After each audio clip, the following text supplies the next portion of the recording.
तो मंगल के कई चेहरे हैं। नहीं, सच में 1976 में जब वाइकिंग 1 ऑर्बिटर लाल ग्रह की जांच कर रहा था तो उसे कुछ दिलचस्प चीज दिखी। एक बड़ी संरचना जो मानव चेहरे जैसी दिख रही थी। यह साइडोनिया नामक क्षेत्र में था। यह जल्द ही बहुत लोकप्रिय हो गया। कुछ समय बाद हमने लीबिया में तथाकथित क्राउन फेस की भी खोज की। मोंटी के मंगल पर आमतौर पर बहुत सी अजीबोगरीब संरचनाएं हैं। 2022 में हमने वहां एक दरवाजे जैसी संरचना देखी। नासा के क्यूरियोसिटी रोवर ने माउंट शार्प पर ईस्ट क्लिफ्स नामक एक चट्टानी टीले की कुछ तस्वीरें खींची। इस टीले में प्राकृतिक दरारें हैं और उनमें से एक कुत्ते के दरवाजे के आकार की है, जो प्राचीन मिस्र के मकबरे की तरह है। बहुत से लोगों ने इस कहानी को बढ़ा चढ़ाकर पेश किया। इस तस्वीर को सोशल मीडिया पर खूब शेयर किया गया, जिससे यह दरार वास्तविकता से कहीं बड़ी दिखाई दे रही है। कुछ लोगों को लगता है कि यह एलियन जीवन की ओर इशारा कर रही है, लेकिन करीब से देखने पर नासा को पता चला कि यह चट्टानी इलाके में एक संकरी दरार थी। ये दरारें और अंतराल पृथ्वी और मंगल दोनों पर चट्टानी क्षेत्रों में काफी सामान्य है। दरार समय के साथ स्वाभाविक रूप से बनी, शायद हवा के कटाव या मंगल के भूकंप से। मंगल ग्रह में रहस्यमय संरचनाओं की सोने की खान है। हाल ही में हमें वहां कुछ अजीब सर्पिल आकृतियां मिली। ये लावा से बनी विशाल कुंडलियां हैं और ये बड़े झरनों या लूप जैसी दिखती हैं। कई सालों तक हम इस बात को लेकर निश्चित नहीं थे कि मंगल की घाटियां लावा से बनी हैं या बर्फ से। ये लावा कुंडल उस रहस्य पर प्रकाश डाल रहे हैं। अब नासा के मंगल टोही ऑर्बिटर से प्राप्त उच्च रिजोल्यूशन छवियों की बदौलत शोधकर्ताओं ने 259 लावा सर्पिल देखे हैं, जिन्हें बर्फ से संबंधित गतिविधियों से नहीं समझाया जा सकता है। दिलचस्प बात यह है कि ये लावा कुंडल पृथ्वी पर दिखने वाले कुंडल जैसे ही हैं। हवाई लावा प्रवाह द्वारा निर्मित कुंडलियों की तरह ये सर्पिल इतने अच्छी तरह से संरक्षित हैं कि पहले इन्हें आसानी से अनदेखा कर दिया जाता था। वे सोने से लेकर लगभग 100 फीट चौड़े हैं और सूक्ष्म हैं। धूल भरे मंगल ग्रह के परिदृश्य में घुल मिल गए हैं। ये कुंडल हमें मंगल की संरचना, खासकर इसकी पपड़ी और मेंटल के बारे में बहुत कुछ सिखा सकते हैं। हम अभी भी उनके बारे में बहुत कुछ नहीं जानते हैं, लेकिन मंगल ग्रह ही एकमात्र ऐसा ग्रह नहीं है जिस पर अजीबोगरीब संरचनाएं हैं। उदाहरण के लिए हमारे सौर मंडल के गैस विशाल ग्रह शनि के उत्तरी ध्रुव पर एक आकर्षक विशेषता है, एक बहुत बड़ा षटभुज। यह एक षटभुज आकार का बादल पैटर्न है जो लगभग 9000 मील लंबा है, जो इसे पृथ्वी के व्यास से भी बड़ा बनाता है। माना जाता है कि यह गैसों से बना एक जेट स्ट्रीम है जो लगभग 200 मील प्रति घंटे की गति से बहुत तेजी से आगे बढ़ रहा है। इस षटभुज को सबसे पहले 80 के दशक में वॉयजर मिशन द्वारा देखा गया था और बाद में कैसिनी मिशन द्वारा इसे करीब से देखा गया था। 2006 में कैसिनी मिशन ने इसके रंग में नीले से सुनहरे रंग में बदलाव देखा। समय के साथ इस बारे में अलग अलग विचार हैं कि शनि पर यह चीज क्यों है। एक सिद्धांत के अनुसार यह शनि के ध्रुवों के पास अलग अलग गति से चलने वाली हवाओं के कारण बनता है।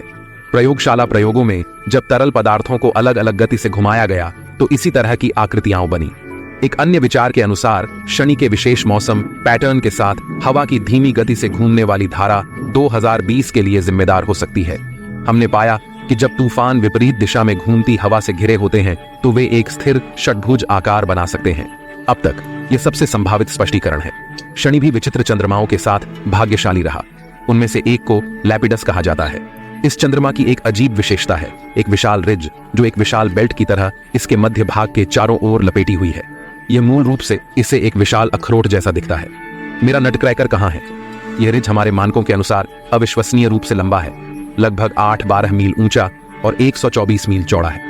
यह चंद्रमा की सतह के 3/4 से अधिक हिस्से को कवर करता है और इसे तीसरी सबसे बड़ी पर्वत श्रृंखला माना जाता है पूरे सौर मंडल में। अब हमें इस बात का कोई सुराग नहीं है कि यह विशाल रिज कैसे बना। यह अन्य ग्रहों या चंद्रमाओं पर देखी गई किसी भी चीज से अलग है।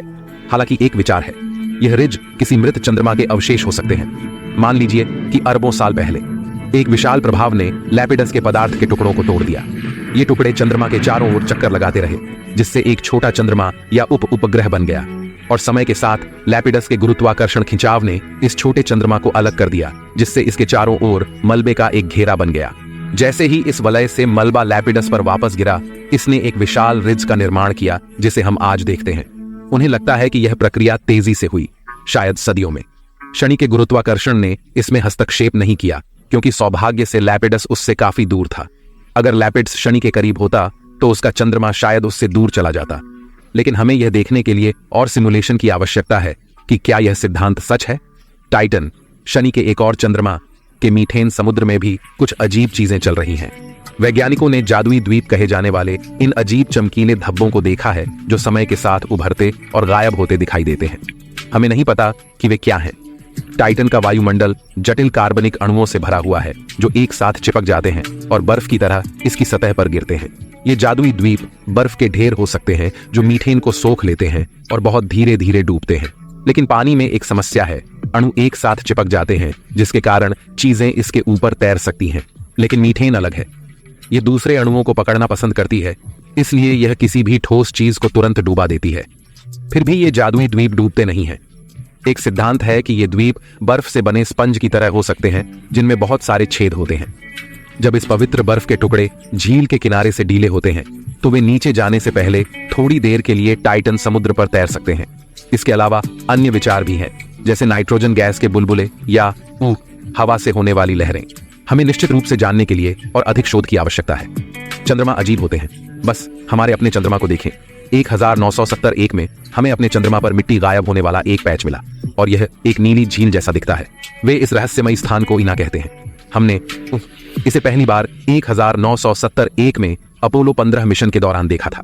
बाद में अपोलो 17 मिशन ने इसकी स्पष्ट तस्वीरें ली। नीले रंग के डी अक्षर जैसा आकार वाला यह स्थान चंद्रमा पर सबसे अजीब चीजों में से एक है। यह रंग टाइटेनियम से भरपूर विशेष चट्टानों से आता है जिन्हें बेसाल्ट कहा जाता है। ये चट्टानें आईना के फर्श को ढकती हैं और इसे नीला दिखाती हैं। आईना के अंदर टीलों के किनारों के पास नीले रंग के क्षेत्र भी हैं। आईना अद्वितीय है और संभवतः इसका एक लंबा इतिहास है। इसमें ज्वालामुखी गतिविधि हो सकती है और टीले लगभग 3-5 अरब साल पुराने हैं। यह आईना के चारों ओर ज्वालामुखी क्षेत्र की सतह की आयु के समान है। अब हमारे चंद्रमा का अपना चेहरा है, ठीक वैसे ही जैसे मंगल ग्रह पर है। चंद्रमा के दक्षिणी ध्रुव के पास एक ऐसा क्षेत्र है जो चेहरे जैसा दिखता है, लेकिन यह सिर्फ गड्ढों और छायाओं का एक समूह है जो दूर से देखने पर चेहरे जैसा चित्र बनाते हैं। ये गड्ढे अरबों सालों से हैं और चंद्रमा की सतह के लगभग 16% हिस्से को कवर करते हैं। इनमें से कुछ गड्ढों के अंदर पानी और बर्फ भी हो सकती है। आप सोच रहे होंगे कि हमारे सौर मंडल में इतने सारे चेहरे क्यों हैं? खैर, ऐसा इसलिए है क्योंकि हमारा दिमाग चेहरों को पहचानने के लिए बना है, भले ही कोई चेहरा ना हो। इसे पैरीडोलिया कहते हैं। हमारा दिमाग आकृतियों को समझने की कोशिश करता है, इसलिए जब हम कुछ ऐसा देखते हैं जो थोड़ा बहुत इंसान जैसा दिखता है तो हमारा दिमाग उसे इंसान जैसा बना देता है क्योंकि वह परिचित होता है। जैसे जब आप कपड़ों वाली कुर्सी पर या पारे पर कोई छाया आकृति देखते हैं तो कुछ लोग मिकी माउस जैसी आकृतियां देखते हैं। इसलिए चिंता न करें, ये कोई अलौकिक जीवन नहीं है। यह हमारा दिमाग ही है जो हमारे साथ चालें चलता है, जिससे हम चेहरे जैसी जानी पहचानी आकृतियां देख पाते हैं, भले ही वे वास्तव में मौजूद न हो। आज के लिए बस इतना ही। तो है, अगर आपने अपनी जिज्ञासा शांत कर ली है तो वीडियो को लाइक करें और अपने दोस्तों के साथ शेयर करें। यदि आप और अधिक वीडियो चाहते हैं तो चैनल को सब्सक्राइब करें और खुश रहे।